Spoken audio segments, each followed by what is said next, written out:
Hey y'all, and welcome back to Our Road Less Traveled.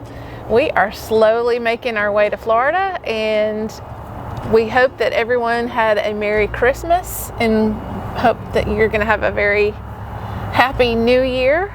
Today's video is about 7-ish things that we kind of wish we had known before we started living full-time and traveling in our fifth wheel. And I've got a couple that I'm going to sneak in on Maria because she already put a list together. So hang on and we'll be right back.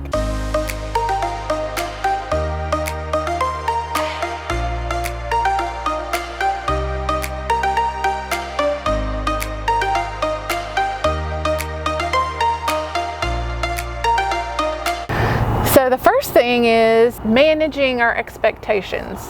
So we're going to come back around to this a little bit later, but not everything you see on YouTube is exactly the way it is. It's really not. You can't exactly plan everything when you're going full-time in your RV. You can't control the weather, you can't control the traffic. You just pretty much have to learn to go with the flow and be as flexible as you've ever been in your life. If you are a very anxious person, this probably isn't the life for you. You're either gonna learn to like change, or you're gonna go back to a house. Yeah. And luckily, we're pretty flexible.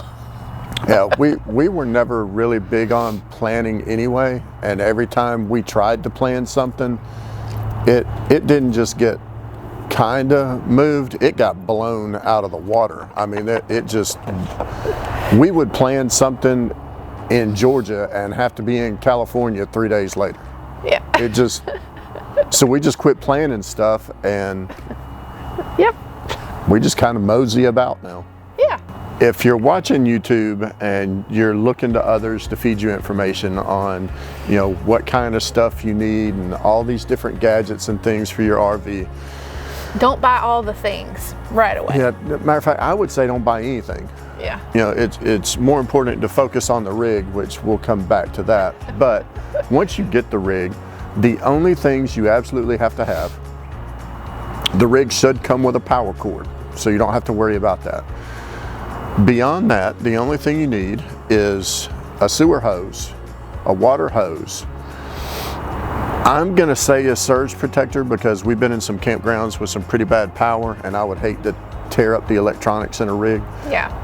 A water pressure regulator, we've needed that one time in 2 years because we had one campground that would have blown the plumbing out of the fifth wheel.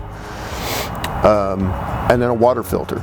I think a water filter is required because we've been in some places with a lot of iron in the water, and I just don't want that in our fresh tank or anything else. So yeah, those are the only things you need: pressure regulator, water filter, water hose, sewer pipe, yep, and surge protector. Link to the Amazon below if you need any of those things. Yes. And if you can't get to our Amazon page, we'll put it on our Facebook post. And if you can't get to that, shoot us an email from our website, Finding Our Road Less Traveled, and we'll email it to you there. Don't stop watching now, though. This is not what this video is about. No, it's not. Just thought I'd throw in a shameless plug. Very kind of shameless. Anyway, it's just kind of a two-part thing. So perfect strangers will show up to help you in any situation, even though they don't know you and don't know anything about you.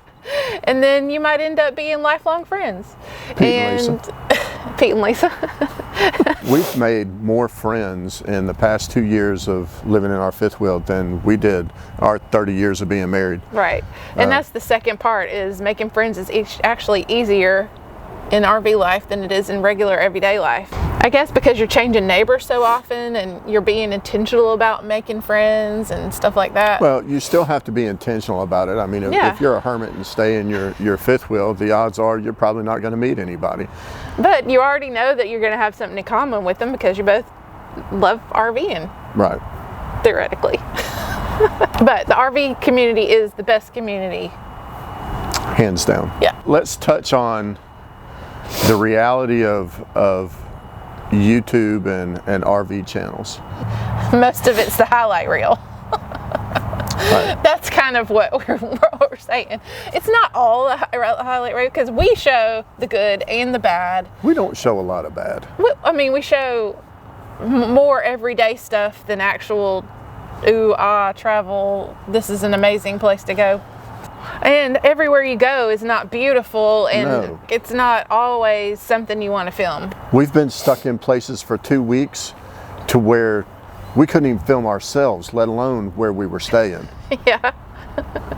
This is, again, where you have to be flexible and just roll with it because the weather's not always going to be perfect and the views aren't always going to be perfect and you're not always going to like where you are. No, not The good thing about it is you can pack up and leave, but I guess some people can that don't work. We can't do that because we can't go from Glacier to Yosemite to we can't do that, so we get stuck in between places, and I don't want to call out any individual place, Hinesville, Georgia, but some places it's just a struggle to spend the week to get to where you can leave. Yes. Okay, moving on. If you want more on this, you can go back to our what it cost us to be full-time for a year video, where we got lots of controversial comments and helpful tips of how we could do it better. But actually, we're fine. Anyway, all that to say, we didn't save as much money as we thought we were going to. Well, when we went full-time. And see, again, I take issue with that because I don't think the plan was to save money. The plan was to go and see. Okay, well, anyway. But it did cost a lot more than what I was expecting. Right. We spent a lot more than for the proper insurance, the fuel cost, the faster you move, which means, if you only stay in one place a week, if you go 300 miles, you're running through a tank of diesel. And so all those things. Campground fees, food, entertainment, all of that. Because there is a lot more to do when you're moving from place to place. There is. Anyway. And we just spent more than I had anticipated, or we anticipated. So again, we're not going to go into all of that. We're not going to get into that. If you want to hear that rant, go see the other video. We went really into depth. Very of all in depth. The things that we spent money on. Probably too far in depth. And this is, last but not least, we don't miss our stuff. Really don't. We kind of thought we might miss some of it, but we really don't miss it. I mean, Clay has a couple of things that he misses, like his big green egg and the bathtub every now and then. Yeah, we can rent a hotel room for a bathtub.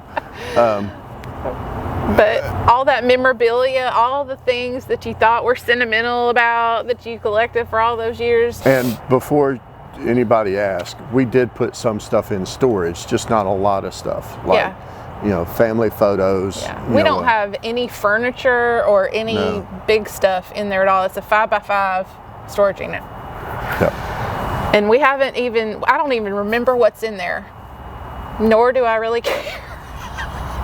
Well, there's some of your competition photographs and things like that. Some big family portraits and some photo albums, but nothing we need on a daily basis. Right, yeah. And then you said you might have a bonus or two? I do have a couple of things that I want to bring up that are not required, but they make full-time life, especially with a dog, easier. One is our micro air thermostats, and those, they work 100% remote. It's like a nest that's rectangle.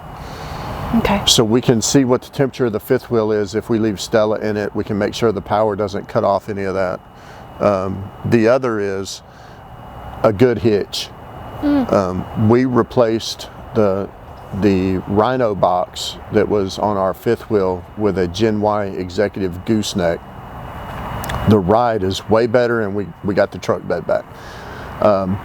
That, to me, if you're going to go with a fifth wheel, the Gen Y goose box costs the same as what it's going to cost to put a B&W Champion 20K hitch in the bed of your truck. So it's kind of an offset.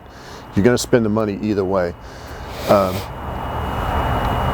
The other thing that I'm going to touch on, and we did a 2 or 3 part video series on this. If you want to go full-time, whether it's stationary or you want to go full-time and travel, you really need to spend some time with your needs and wants and buy the right rig the first time. Y'all, when I say that your rig depreciates 50% the first year, I'm being generous. You're lucky if it only depreciates 50%. Yeah. Unless you're in a big Class A, then I don't know what the depreciation is on that. But to sit down, and again, if you want more on that, go look at the video, because it tells you how to lay out your needs, your wants, and put together a plan to go look. And especially with the Tampa RV show coming up, if you're looking at buying at that, I would strongly encourage you to go through your list of needs and wants, write them down, and pinpoint the 5 or so models that you want to look at, and then go through them with a fine-tooth comb. Yeah. Other than that, I think we're done. If you want to meet up in Tampa, shoot us a comment. All right, last but not least, we're going to put some discount codes in the description. We don't make any money off of these. They simply are discount codes that we were able to get Micro Air to offer you guys. The other thing is our website is back up and functional. Yeah. So you can go to findingourroadlesstraveled.com. It's long. Go check that out for us. Our Facebook page, we have been more active on it, and we created a new Facebook group, a community group. Yeah. That we're kind of sharing, not necessarily stuff that goes on our page or anywhere else. We're kind of sharing it there first. But also, you can post whatever you want on it. Yeah, come be a member. Hi, Stella.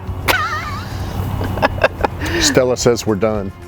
So we'll be at TTO, Thousand Trails Orlando, for the next couple of weeks. If you're going to be in and around the area, want to meet up or say hi, come see us. Matter of fact, go to our Facebook page and come to the meetup with Wayward Wags and the Brazen Brits, and I forget who else all is on there, but all the proceeds are going to charity. I think it's $5 a ticket. Come out, let's hang out. Yeah. It's not our meetup, but we'll be there. We'll see you next time. Bye. Bye.